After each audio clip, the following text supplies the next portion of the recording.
Welcome back, everyone, to That Which Binds Us. I'm here with my brother Jack, the co-host. Hi, everybody. And then today we have a very, very special guest, someone near and dear to my heart, Andrew Hayes. Hello. Hi, Andrew. Thanks for coming. Hi, Jack. Here today. Hi, George. Thanks for having me. I'm a huge fan of the podcast. Thank you. Really excited to be on. Well, thank you. Yeah, thank you for coming. To have you on. Yeah.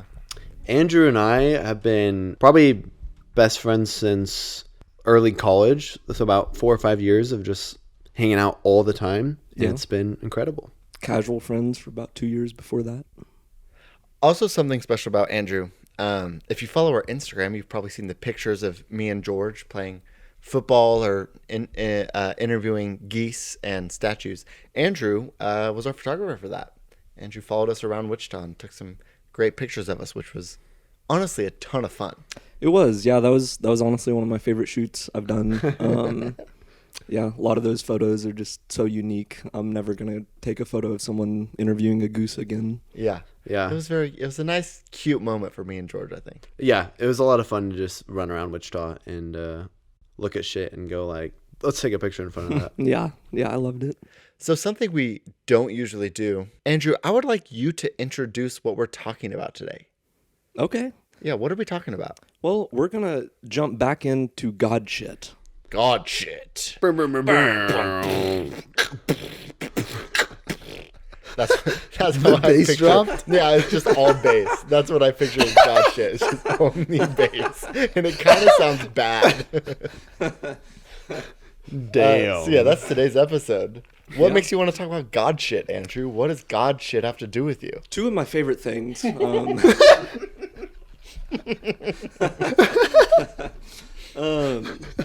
yeah. We were looking for kind of a light topic, and we thought, what really is lighter than just diving into religious trauma? Yeah, it really we've come to find out that's like genuinely that is everybody's favorite thing. Like that's our easily most listened to episode was our God episode, and we kind of joked on our first episode was that like, oh yeah, just like light and fun. We're not going to piss anybody off. We got more nice comments about that episode than any other episode. So maybe it is just genuinely something people like listening to and talking about. Yeah. I really loved it. I mean, it was the first one I listened to. Really resonated with me, and I'm excited to be a part of it now.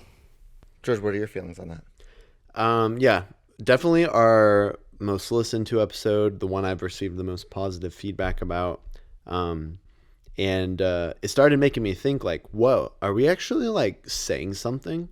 Are people actually like enjoying this? Yeah. This is crazy. Is this podcast going to take off? Yeah. And then that was our most listened to episode. People peak. stopped listening. We did peak, but that's why we're doing a second one. Yeah, because that's going to get everybody back in.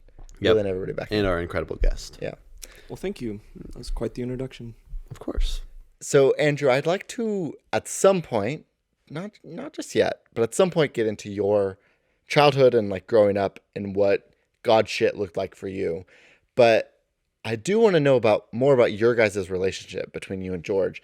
Did you guys have a relationship at all that revolved around God, or had you both kind of left the God environment by the time you were friends? You know the Bible verse, iron sharpens iron. So that was kind of defined our relationship. Yeah. Sort of a manly godhoodness that we challenged each other, kept each other accountable. Yes, accountability partners. Partners. Would you echo that? When I look back on all the friends I've had, never have I had such a strong brother in Christ as George. Amen. Always there for me, keeping me accountable, walking with me in every season. You did have that rough patch. I did have that rough I helped patch, you get through. and you helped me get through that. Well, that was the week you looked at porn once, right? Yeah, and I'll never forget. That's good. I'm glad you guys were able to get him out of that really dark week of his life. Yeah. So outside of the religious, relationship we had, no, we met each other in high school at Trinity. And we were locker neighbors all through high school. But senior year, we kind of started talking more. Yeah, I think honestly, the thing that kind of binded us together in high school was I caught that. Callback. I caught that. yeah. And it's kind of a joke and it's kind of not, but George always had Chex Mix in his locker. And between every class, he would just grab a handful and he'd say, "Hey, you want some?" And I'd always say, "Yeah." And he'd always drop a few and step them into the carpet. And so they'd... On purpose. Yeah, I purpose. wasn't gonna pick them up. So he just crunched them into smaller pieces so they'd be less noticeable. Yeah. So yeah, when it's like you could see George, you could tell it was George's locker because there was just like a kind of like brown spot next to his locker. Only if I didn't, like disintegrate it enough by stepping on it. Yeah. And I remember his comment was always, "Well, they're gonna vacuum it anyway." Wait, is this true? This is Did true. you actually do this, George? Well, yes, but I don't know what the problem is. But, As he yeah. just said, they're going to vacuum anyway. Yeah, but looking back at the start of our friendship, like, is such a weird thing to think about, but I do always think about checks and that specifically binding us together.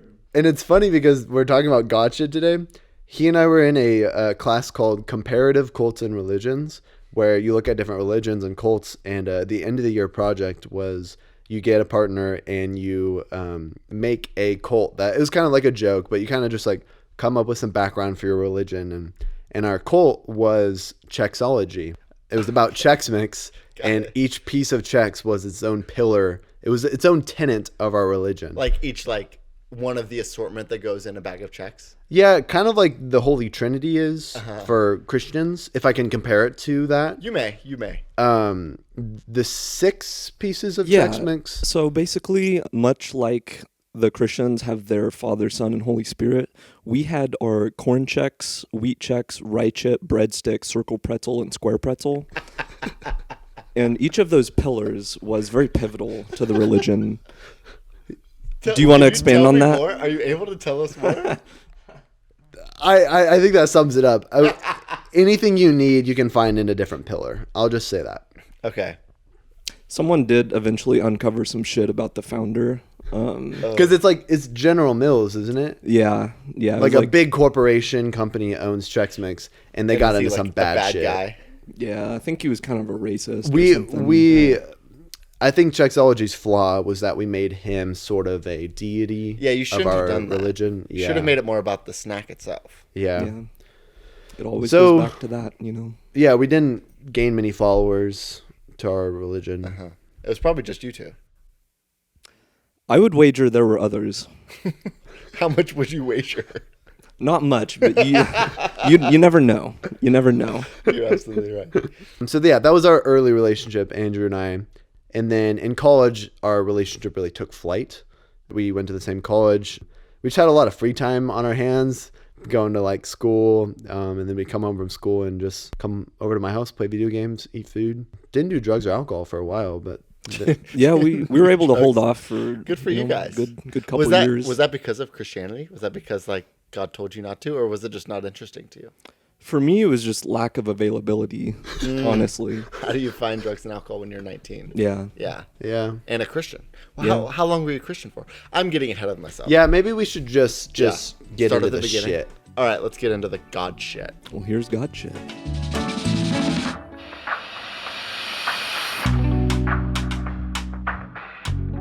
Start from the beginning. Start Well, from the Jack, beginning, Andrew. I would start at the beginning, but I think I'm gonna need to go farther back. Then the beginning, Then you're the going to need to go Okay, further the back. soft music is starting to play right now.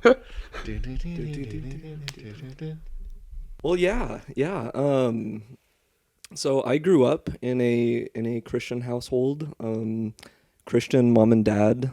Went to church every Sunday. I think same as a lot of Christians.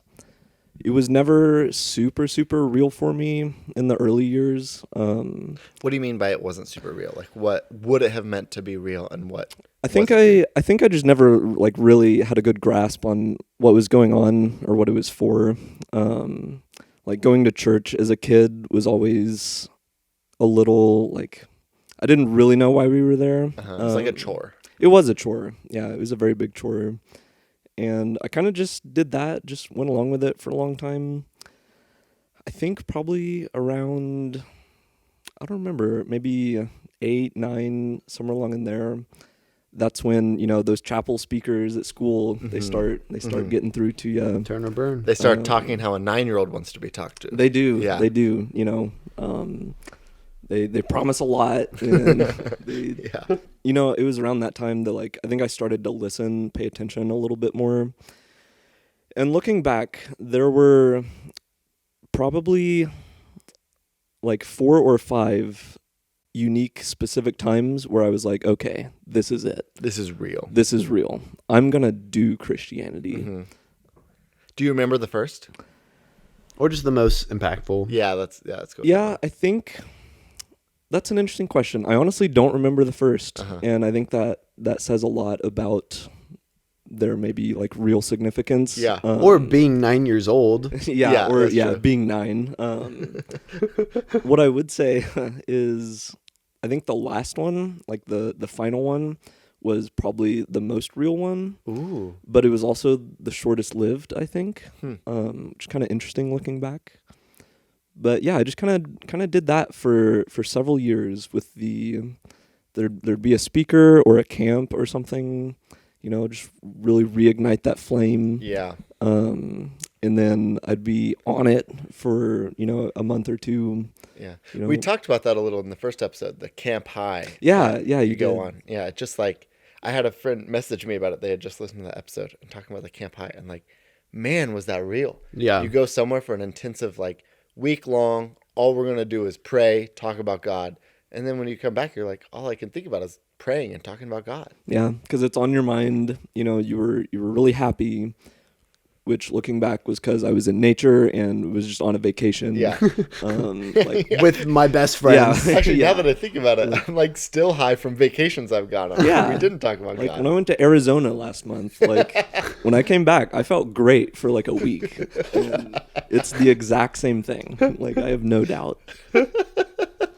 So was this your conversion story? Honestly, yeah, I think it is there was kind of one that maybe was a little more, meaningful, and it was kind of that last one.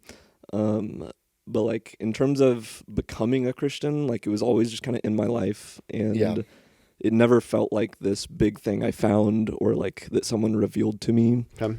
Which, I remember thinking when I was a Christian, I remember having this thought of, and I was 10 or something. I had this thought that it would be much easier to be a Christian if I hadn't heard it growing up. Interesting. Because that's how it was for my mom, and she the way she would always explain it was just this thing she didn't have, and then now she had it, and it changed everything. And for me, I just never got to Always experience had it. that. Yeah. So, okay. When I think of Andrew, our guest, he's one of the more just analytical people that I know. He, on the Enneagram, what I would guess you were is a type 5, which is the researcher. Is that correct? Loosely, yeah, which I know is a weird thing to say. It's not. I've taken the Enneagram a few times, and I've gotten different results. But one of those times I did get a 5. So George was right. Perfectly Yeah, off. he's- Right he's on. All I right. needed to hear. That's just been my experience of you. And why I bring that up is because you were, I think, the first person in my current friend group, and all of us grew up religious, who became an atheist first out of us, who grew up in a religious environment, and then were it was funny because we were all becoming less and less Christian, but you had done that way before us. You did it before it was cool, if I can say it. I also want to acknowledge that saying atheist feels, even now where I am in All life, right, feels fine. strong. No. Sorry. I'm not saying that that's a bad thing. I want to know how you feel about being called atheist. how dare you throw around the A word? That's kind of how I feel. You're right. Because I'm still too scared to call myself an atheist because I don't want to go to hell. I think only Christians care about atheists. That's totally true. That But is- I that want to is know, factual. do you self-identify as an atheist? I would say yes, in the sense of like if someone stops me on the street and they're like, "What religion are you?" I'm just gonna say, "Oh, I'm an atheist." If I were to like really sit down with like a philosopher and like really like explore sort of like the meaning of that word and The real meat and potatoes of the religion. real meat and potatoes of atheism, like I wouldn't maybe say I'm an atheist in that sense. But yeah, I don't believe in a God currently. I think, if you want to talk about like spirituality, that's maybe another conversation. But like I don't really believe in religion, and so the easiest way for me to convey that to people quickly is to just say, yeah, I'm an atheist. Okay. So he's comfortable with atheist. Okay. I'll allow it. Okay.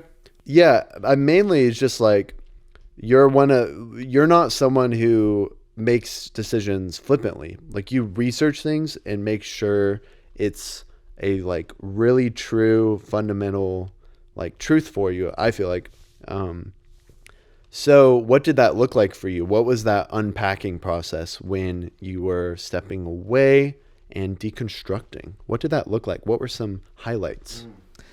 Yeah, I wish I had like a specific moment where it all came crashing down, and I don't really have that. I think kind of what happened was I just sort of saw that pattern of like I'm on fire for this. I try really hard to live this out. I don't really feel any different. The people around me that say they have, they don't really act any different. And I just sort of realized it all. The seeing other people thing resonates with me. Yeah. So yeah, I started going to just like big, grown up church, big church with my parents pretty early. And it was always kind of funny. They never like really paid attention to like when the kids' church programming was. And for whatever reason at the church we went to, the like kids' church started like 30 minutes before regular church. But my parents didn't know that, so we would just show up to church, and I was late to kids' church like every Sunday for like 5 years. That's so funny. And so they wonder why you're not a Christian. And you never told them. That's where it all went wrong. But yeah, I didn't like really want to be there, so yeah, I didn't really say anything. But I was kind of just never felt very connected to kids' church, and I think that was probably why. Because you missed half of it. Because I missed half of it. But I think because of that, I started going to like, regular church. And I never really enjoyed that much more. But where I was kind of going with all this was I really specifically remember the pastor saying, some of you will sit here next to your families and listen to what I'm saying and then go home, have your lunch, and not even mention, think about, or discuss anything from today for the rest of the week. And that was exactly how my family was. Is we would go to church, we'd, sing the songs, raise our hands, I'd watch them take communion, and then that would just kind of be it. And outside of praying at dinner, there was no conversation, there was no study, there was no Bible reading, there was no non-dinner prayer. How old would you say you were around this time? Probably 12. 12. Do you remember wanting that? Do you remember what 12-year-old Andrew wanted in that moment? I think if I was on like one of those post-camp highs, then I did always really want it to be real. Yeah. Like, because it felt so good in those moments, and it felt like you finally had something, and it was like gonna make everything better. Yeah. There's like meaning. Yeah, and I think kind of like when that high wore off, like it always just seemed like a chore to me to do all the things, and then it seemed like a chore that I was getting nothing out of, because I was like equally happy going about my week, just trying to, just be a kid and like not thinking about religion, as I was like going about my week, trying to pray every day, read my Bible. And so it just seemed like a chore that I didn't really always want to do. But, that next time summer camp came around, like, then you're into it. I'm in it again. Yeah.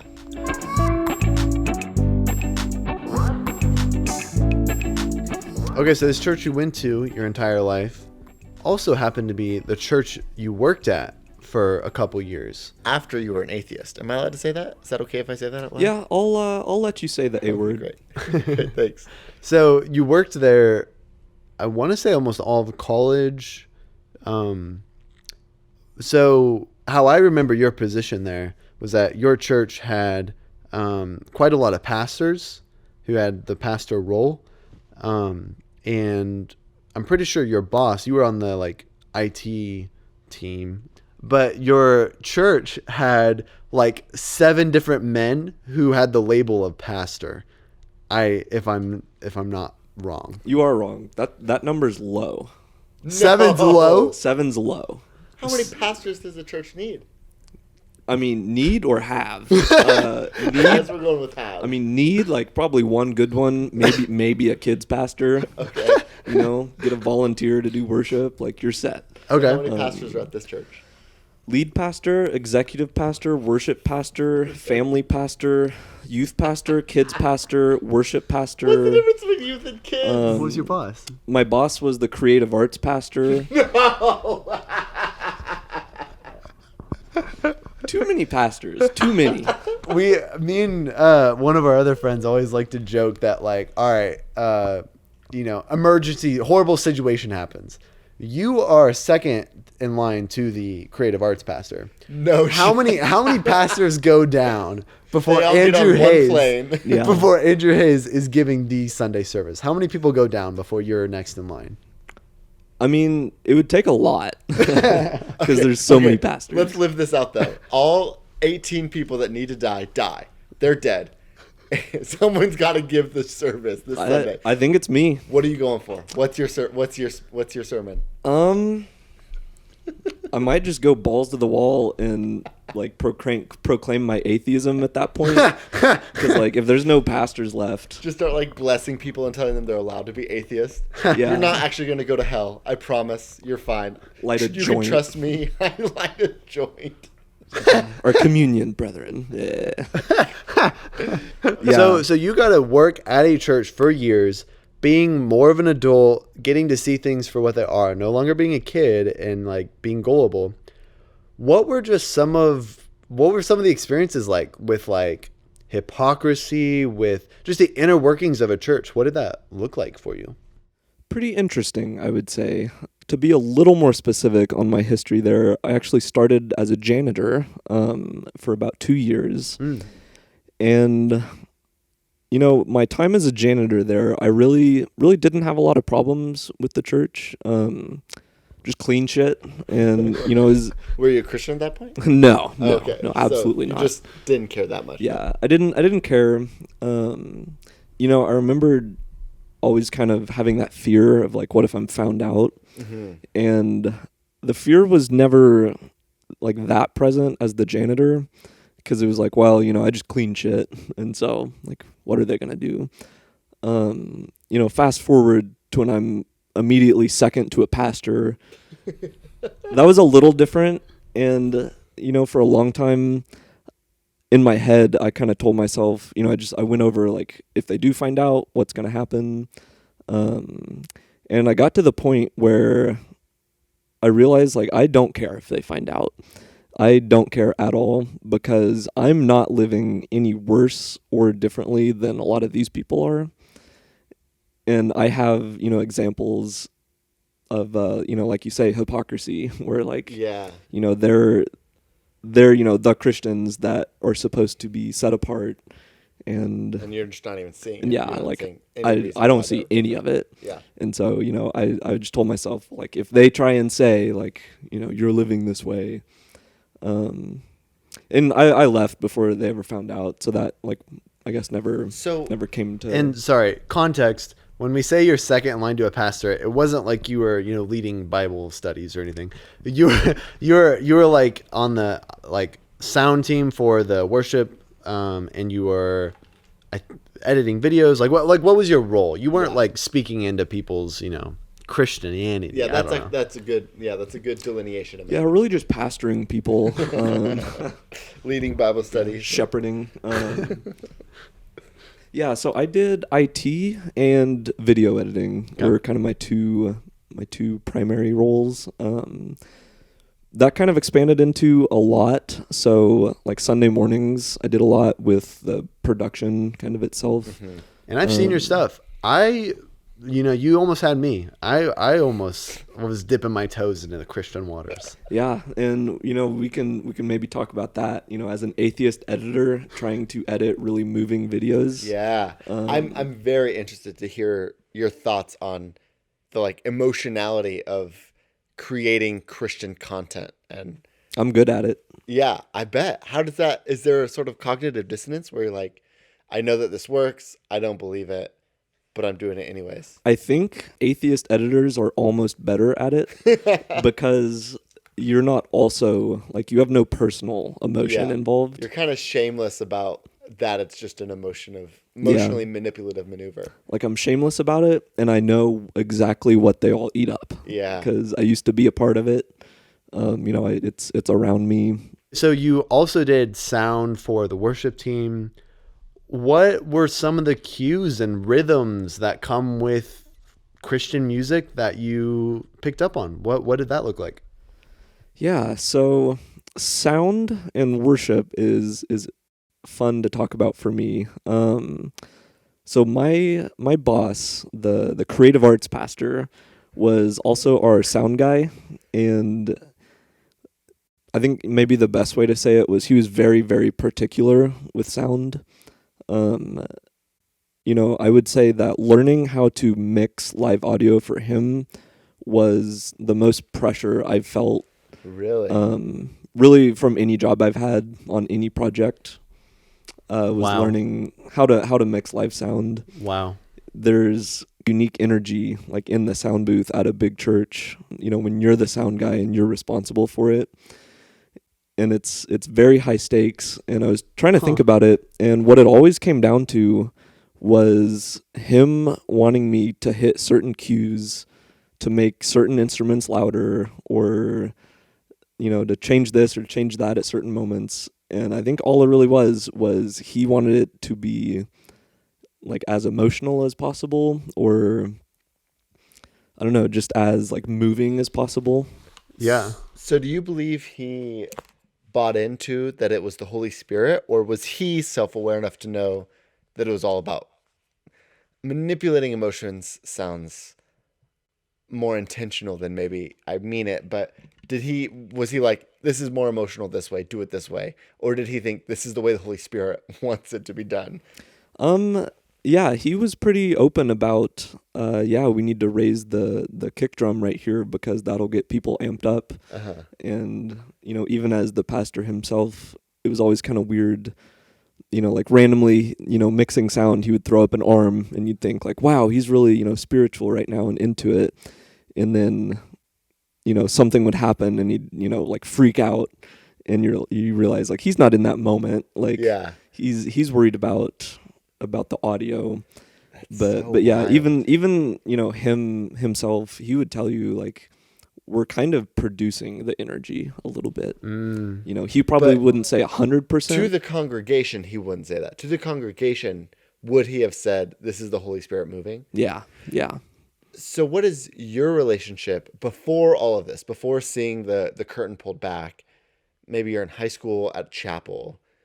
What is your relationship with worship music and that electricity? That I remember feeling that very intensely in high school as like real. Like this isn't just emotional buildup for the fuck of it. Like I'm in this and Jesus is communing with me in the middle of the song. What was your experience with that in high school or whenever? So yeah, I was actually an atheist for pretty much all of high school. What? Yeah, we didn't really get into that earlier. Yeah, we didn't.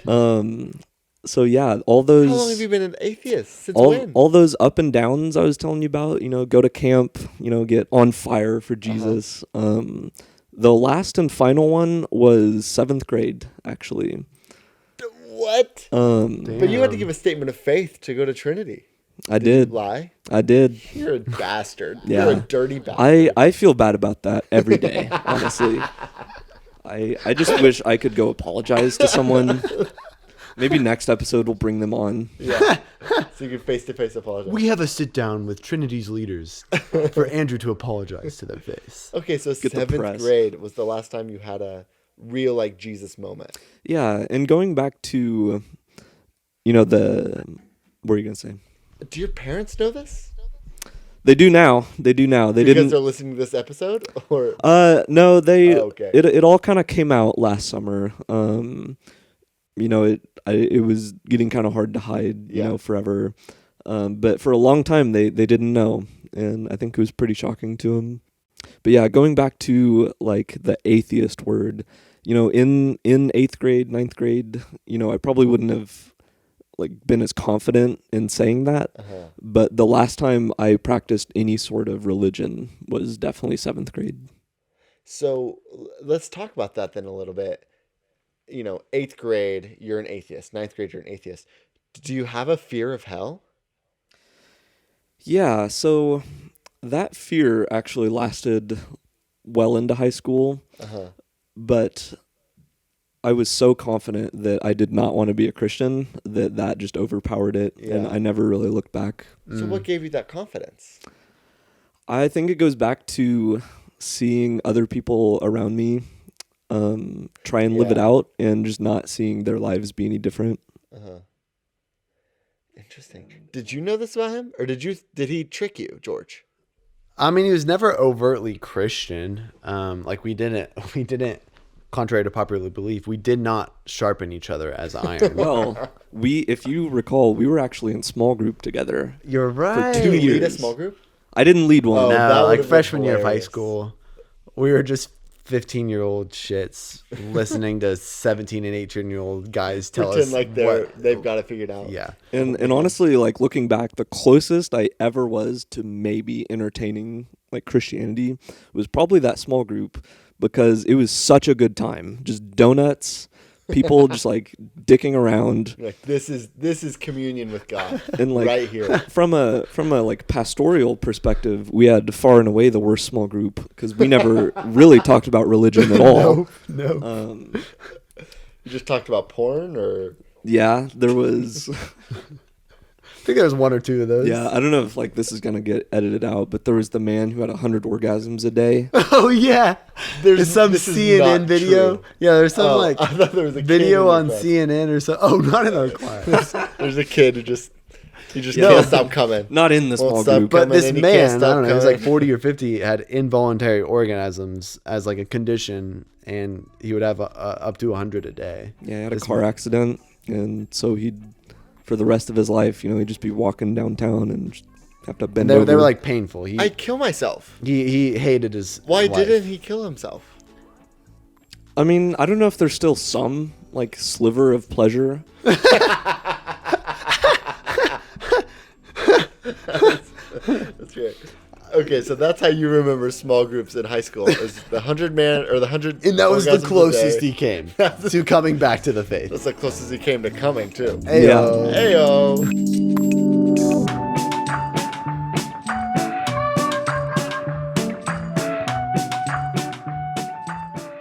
Okay, so we talked a little bit about like the emotionality of worship music, and where I was going with asking you about your high school experience was about if you've ever had an experience of that high level and intensity of emotionality, which I think you talked about a little, just like going to those camps and stuff. I think the most I experienced those were for sure in high school chapels, because I was sold out. I was in it and feeling it, and I looked forward to Wednesdays because of chapel, because of worship. Yeah. Which now I think separated from it. I don't look back on that with like judgment. I kind of just see it for what it was, and it was a good, like, it was kind of even its own sort of meditation for me.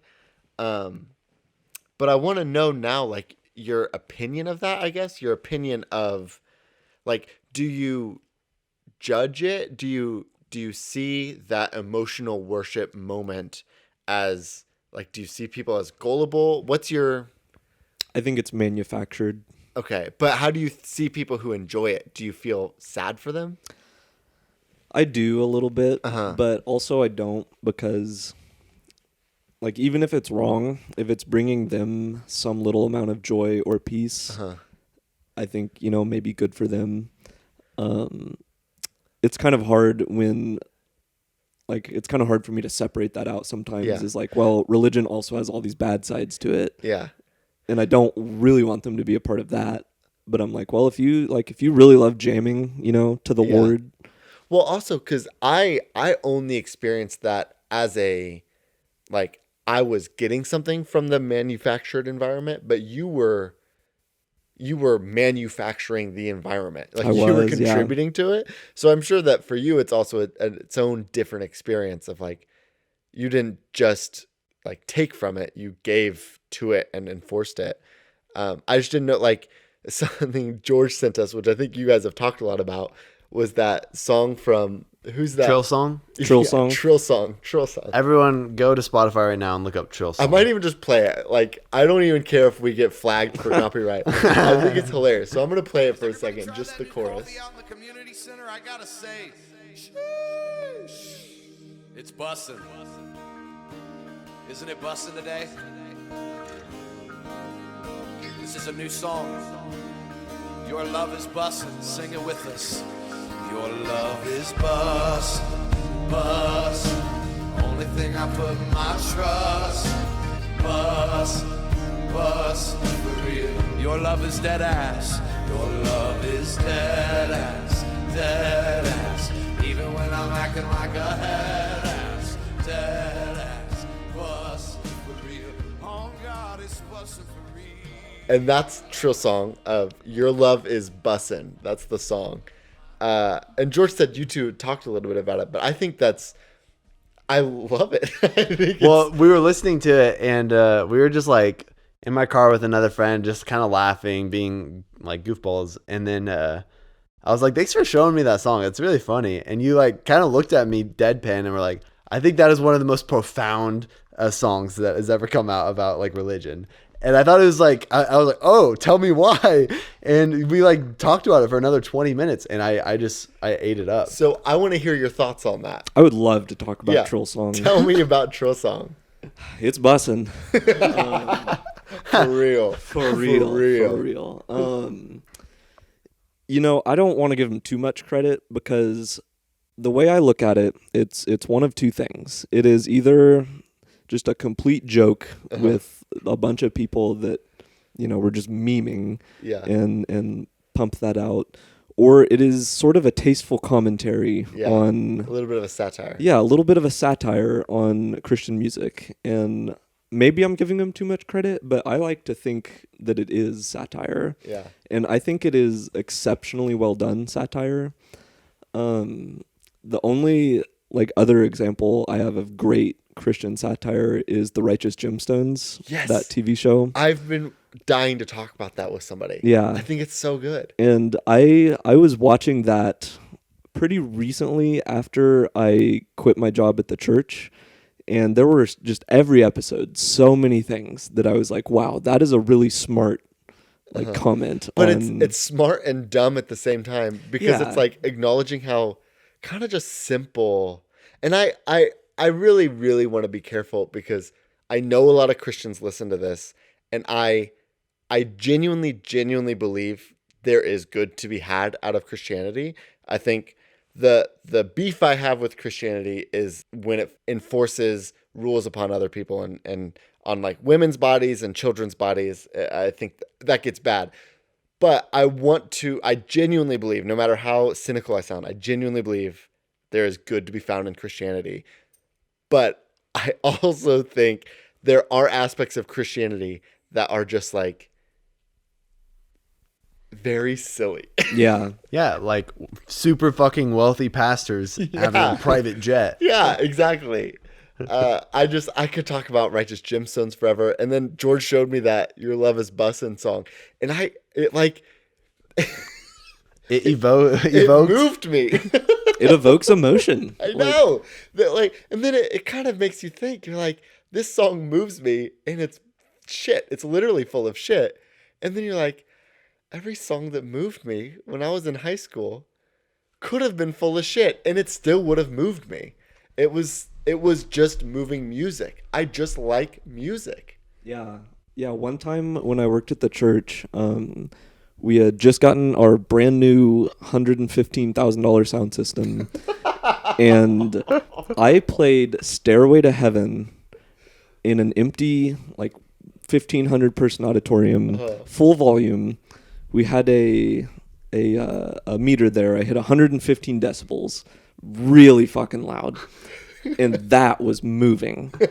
And like, it's a joke, but like it's also not. Like, Yeah. that was a religious experience. Like feeling that song. Yeah. And I'm like, yeah, it's just the sound system. Like, Yeah. I remember this is gonna sound kind of pathetic, but I guess that's all this is. And I guess I don't think it's pathetic. It just feels pathetic. I had just recently started on my journey away from being a Christian around my like sophomore year of high school. And around that time, I went to a Coldplay concert, and Coldplay played all the bangers. Yeah. And I cried. Every banger I cried, and I sang, and I threw my hands up like I was worshiping. But it's Coldplay. They're singing Yellow. And I'm like, they were all yellow. It hit me then. I was like, I think music is a religious experience. Like this is how I felt all through worship in high school. It kind of validated that feeling because I was going through a lot of like insecurity and self-consciousness about the type of Christian I was, like the quote unquote Christian that was like very into worship music and very into that experience of emotionality. But then when I got hit with that emotionality for Coldplay, I was like, oh, this is normal and typical and even good. I don't think it's bad to feel emotional about music. I also don't think it's bad to feel emotional about Christian music. Like, it's meaningful to you. God is the most important person in your life, and this song is about God. Yeah. And I think that's important, that you have something that you're able to connect with God on that level. I just don't believe in God, so that doesn't make me emotional, but I believe in Coldplay. Yeah. And those Coldplay songs make me feel something. So that's my opinion on like music like that. But I just think you have a really interesting perspective of like contributing to the emotionality of it and being able to see through it, through what makes the emotion the emotion. And yeah, going back to high school, like, you know, being an atheist for that whole time, like, you know, you mentioned in like enjoying chapel and like looking forward to it. Yeah. For me, like I looked forward to it, but it was because it was a break and I just really liked the music. Like, so you liked the music even though it was meaningless to you? Like outside of lyrics, like Okay, I you just didn't just, listen to yeah, music. I just like seeing, you know, the band come together. So And especially when it's your classmates up there. Yeah, that's it's like interesting. it's just a fun time. Yeah. But I felt kind of like, you know, even back then I was observing that manufactured you know, moment, because I was standing there like, yeah, this is a good song. were you Like, cynical of it? I wouldn't say so. Yeah, I was just kind of there, just doing my own thing. But I was just, you know, vibing to the drums or whatever, and I'd look over and, you know, people are crying, and I'm like, well, I can't really relate, but Yeah. it just really wasn't, you know, shocking to me at all when I got the job doing audio for a church. You know, I'm sure that pastor was probably thinking he was, you know, dropping some groundbreaking shit with like, Yeah. like we're manufacturing this, and I was Yeah. just like, yeah, I know. So I might open this up to our listeners because I know we have and honestly, our strong Christian listeners might not be still listening to this episode. Probably not. But if you are, number one, I really appreciate you. And number two, I genuinely want to know if you can just like, I don't know, DM us on Instagram or something. I want to know what your relationship is to worship music like that. Like, do you hear what we're saying, or do you think that we're being too cynical here? Do you think there genuinely is a spirit moving? Because I think I might be so separated from it at this point. But if you experience that as very genuine, I really want to hear it. I think that would be interesting to hear from you. So give us a call. Give us a message. Let us know what you think. We've got a caller. Go ahead. Caller one. Yeah, I just find really any song by Nicki Minaj to be really moving. It's a really spiritual Wow, experience for me. what's one song by Nicki Minaj? Help me. Yeah. Hump Me, I think, just has a lot of undertones that really speak to me. Okay. Okay. Both Great. socioeconomically. Oh, I'm so sorry, caller one. We have got to move on to the next segment, though. I really appreciate your point of view. Anytime. Though. Okay. Anytime. All right. We'll see you later. The color one was weird.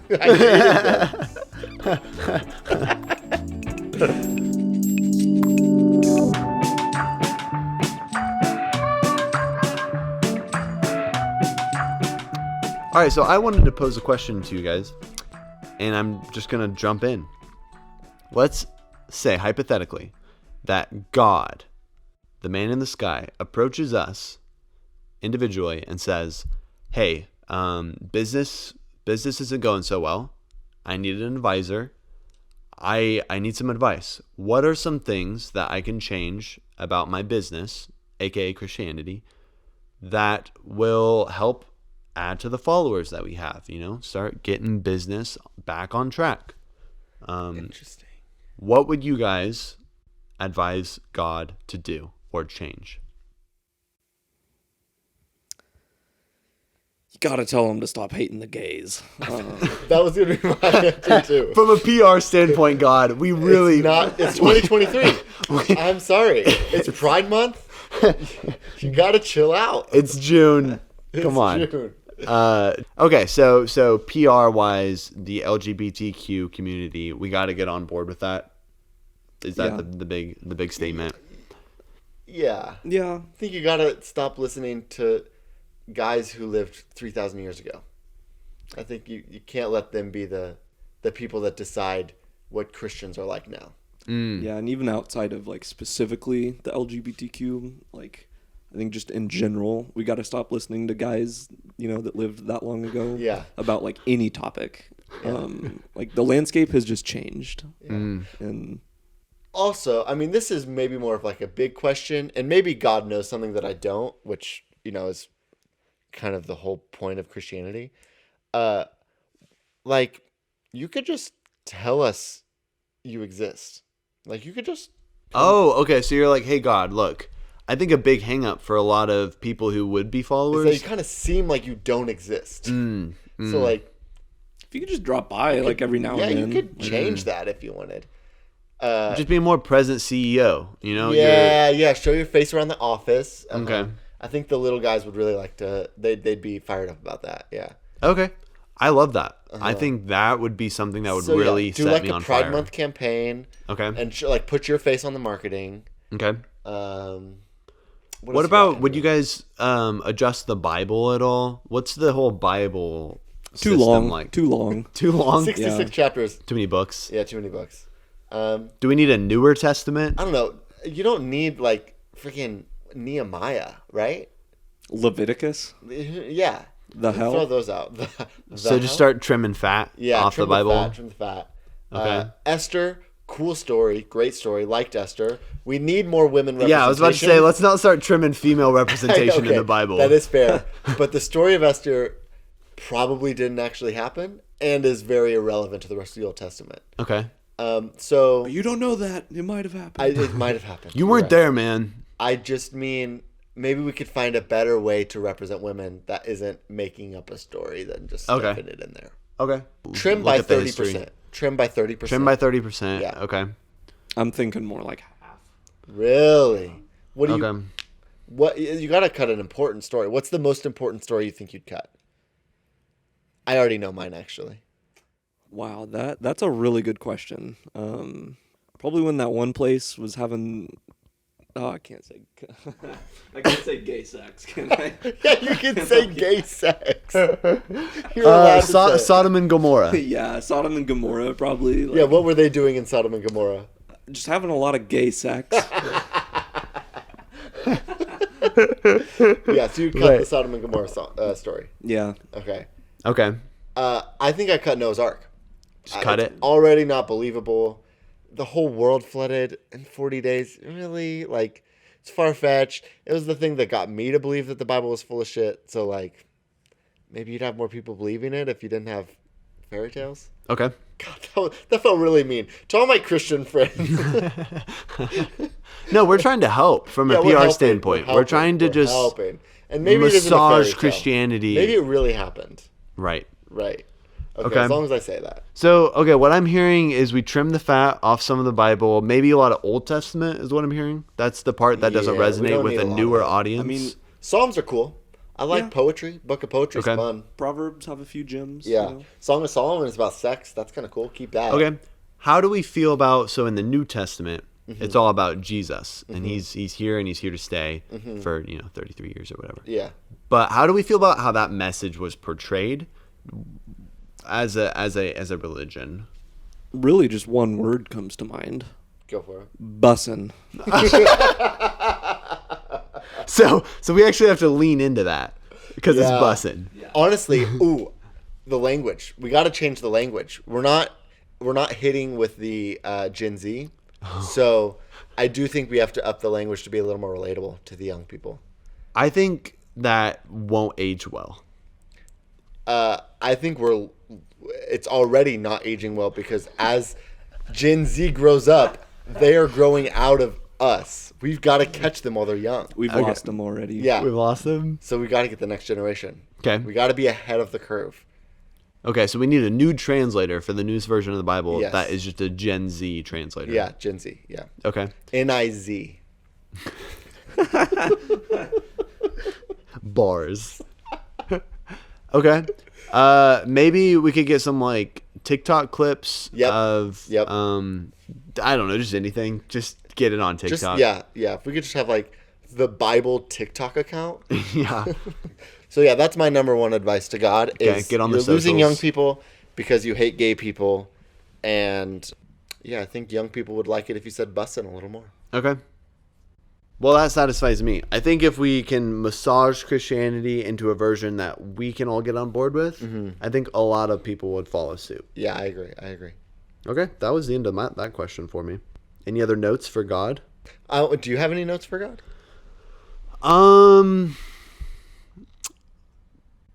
I just wish he were nicer, you know? Just be a little nicer. Like Too much to ask. like he says he loves people and then he's like not even really here. Yeah, God's not even really kind of here. absentee. He kind of gives all the power to like a lot of old white men and tells them to then tell us what to do, or gives them the book that Or at least doesn't tell them when they're doing it wrong. Like, that's a better maybe he put. didn't even give white people the power. Maybe white people just took it, and he didn't come down and say, Okay. "Whoa, that's So not it." going back to the business analogy, he needs a better HR department. Yeah. People got out of Yeah. hand. People got way out of hand. Yep. So yeah, I'd say how he conveyed the message. If I'm really looking at Christianity, I think the message of Jesus, I don't have a lot of baggage with. For real. I don't know FR. why God had to communicate it that way. If the message is that good, let's communicate it a different way and not have people interpreting the Bible So we all need a new different sorts comms of team. ways. We need a new right. marketing team. We do. Yeah, you're right. Do you know anyone? I'm in marketing. Well, there's an opportunity. So you've Nice. got connections. Yeah. Think we could pitch this to God? I mean, Yeah, I can call him up. Yeah. Okay. all right, let's bow our heads.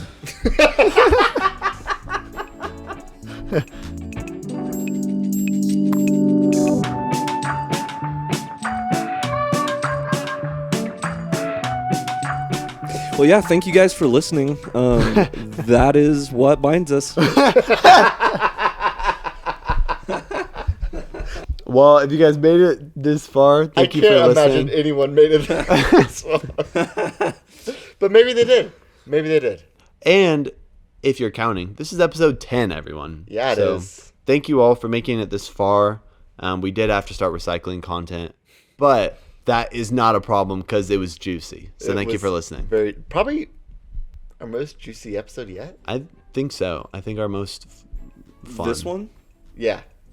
Wow. Have you listened to all of them? Oh, I shouldn't have asked. I didn't want to say that on air. I'm about 80%. 80%. Okay. That's Out of the ones impressive. you've listened to, including this, which is the most juicy? And you can define juicy however Yeah, you good. like. Definition, please. Use it in a sentence. Use it in a sentence. Jack's ass was hella juicy last night. Country of origin. Yeah. Yeah, thanks for being open about your history. Yeah, with thanks for having religion. me. I really enjoyed being on. Yeah. We appreciate it. It was great having you on. Thank you. And thank you all for listening. And like George said, this is episode 10. Next week is our last episode of season 1. So tune into that, where we finally find out who has to shave a slit into their eyebrow. And if you don't know what we're talking about, you need to listen to the NBA episode. Or don't, because it was just a lot about NBA. But yeah, tune in next week. That one will be a video episode, so feel free to watch that on YouTube. And we will see you guys next week. Thank you guys so much for listening. Thanks, everyone. Thanks.